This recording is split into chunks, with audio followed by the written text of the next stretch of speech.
E aí pessoal, beleza? Sou o professor Guilherme, de História, e hoje nós vamos ter como tema de aula a Grécia.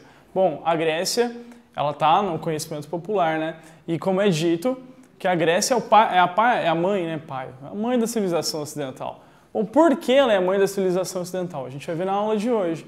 Nós temos muita influência dos gregos, né? Dos gregos e dos romanos. Mas os gregos vão lançar as bases, né, da parte política da civilização ocidental. Mas vamos começar pela estrutura grega. Por que a Grécia é tão importante assim para o Ocidente, né? O que permitiu isso? Bom, não foi uma série de acasos. Tudo isso foi uma construção de longos anos. Vamos começar falando da estrutura geográfica da Grécia. A Grécia é o que nós chamamos de colcha de retalhos. Por que uma colcha de retalhos? Porque é um monte de ilha pequena, todas, com poucas distâncias uma da outra, mas é um monte de ilha, certo? Bom, então ela é toda recortada, a geografia grega ela é toda recortada. Tem poucas porções de terras contínuas, né? E a superfície grega, ela vai ser montanhosa.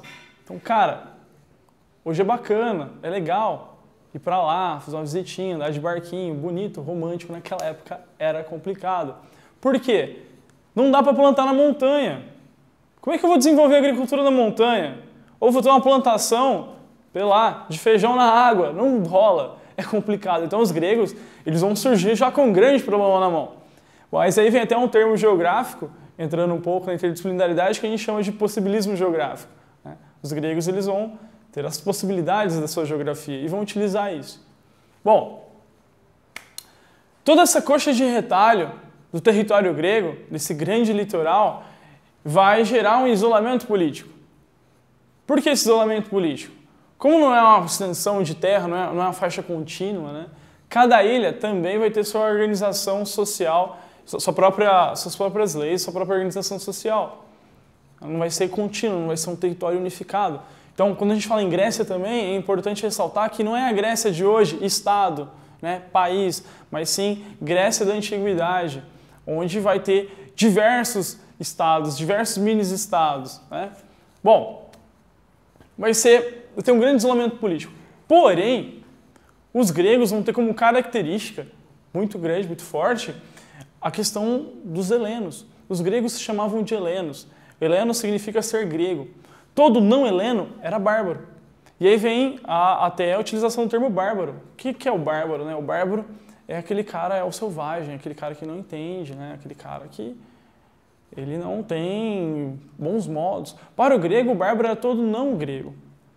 E aí vem um sentido da palavra muito forte, porque os gregos eles ignoravam totalmente os estrangeiros. Eles não aceitavam os estrangeiros, eles não aceitavam os bárbaros, eles se consideravam superiores mesmo. Então já mostra uma característica grega, eles eram meio metidos, vamos dizer assim. Apesar de isolamento político, né, todos os gregos, todos os helenos, mesmo morando em ilhas diferentes, eles vão ter os mesmos costumes, a mesma língua e a mesma crença. Então vai ter uma unidade cultural. Você não tem uma unidade territorial, mas você tem uma unidade cultural. Os caras falam a mesma língua, os caras têm os mesmos costumes na sua vida, no seu cotidiano, e eles têm a mesma crença, eles têm a mesma religião, vamos dizer assim. Okay? Bom, a Grécia antiga ela foi formada por povos vindos do Oriente Médio. São eles os dórios, os aqueus, os eólios e os jônios, certo? Esses povos do Oriente Médio eles vão formar a civilização grega. O berço da civilização grega, né, o iniciar da civilização grega, vem com a civilização cretense, com a ilha de Creta. A ilha de Creta é a primeira ilha grega a se desenvolver socialmente. E quando ele se desenvolve socialmente, Creta tinha um rei, né, e politicamente e economicamente, principalmente militarmente, eles passam a se expandir, eles começam a invadir outras ilhas. E assim, no caso do Egito e da Mesopotâmia, ele passa a ser um lugar cobiçado, todo mundo quer ir para lá. Ir para Creta é legal. E para Creta é massa, lá tá super desenvolvido, lá é bacana de viver. Bom, mas todo esse interesse na civilização cretense, como dito, vai gerar invasões. E logo depois vai surgir a civilização micênica, né, dos micenos, da ilha de Micênia. Bom, os micênicos eles vão misturar a cultura cretense com a cultura micênica, e esse é o pontapé inicial para a civilização grega. A partir daí a gente tem um salto na história que é chamado Séculos das Trevas, porque não se tem muito registro histórico sobre o que passa, o que rola depois daí. Mas é sabido que teve nesse momento, nesse período, a troca da utilização do bronze, né, como ferramenta para o ferro. O ferro ele é mais fácil de ser manuseado do que o bronze, mais fácil de ser moldado do que o bronze. Um desenvolvimento da agricultura, uma expansão territorial, ou seja, os gregos vão crescer territorialmente, uma ruralização da sociedade, né, ter grandes campos rurais. E isso vai ser a base do que nós conhecemos como Grécia. Bom, na Grécia, como dito, esse isolamento político, ele vai gerar... Como é que vai surgir a cidade grega? Né? Como é que surge essa ilha grega? Geograficamente ela está lá, mas e aí? Como é que vai surgir essa sociedade?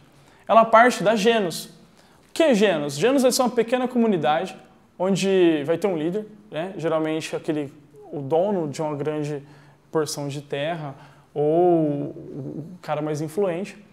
E essa Genos, expandindo, ela vai virar polis. Né?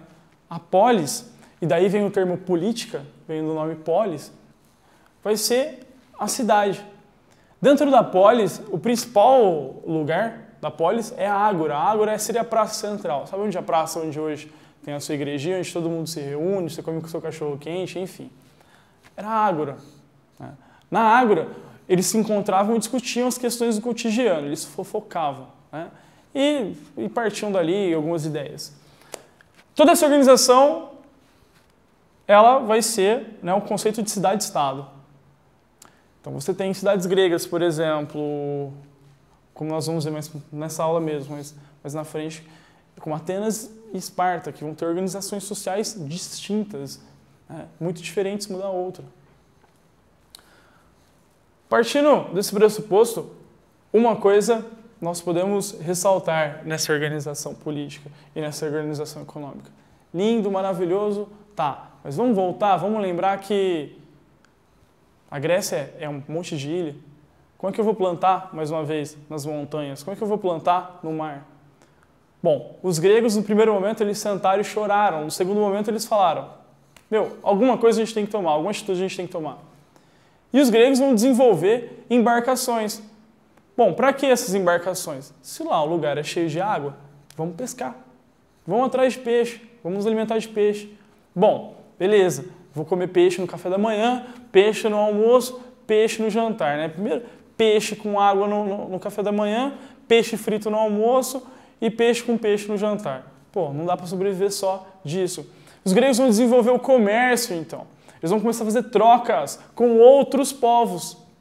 Os gregos vão ter, então, uma expansão comercial muito grande. Então, eles vão trocar, por exemplo, peixe ou algumas especiarias por madeira, por ouro, por panos, né? Enfim, entre outras coisas. Os gregos vão ser grandes comerciantes, então. Então, eles vão ter a habilidade, né, do comércio. E é válido ressaltar isso porque essa habilidade do comércio, né, essa habilidade de comercializar e de convencer e de vender, ela vai ter algumas estruturas que depois vão gerar filosofia, né? Como a oratória, a questão de falar, a retórica, de argumentar, né? E isso depois vai ser bases para a filosofia e influencia diretamente a nossa sociedade. Isso vai fazer com que os gregos sejam respeitados em toda a região. Os caras vão olhar e vão falar assim, pô, é os gregos, cara, vai devagar, que são os gregos. E os gregos, eles vão ser representados, né, culturalmente, por duas grandes cidades comumente conhecidas, como Atenas e Esparta.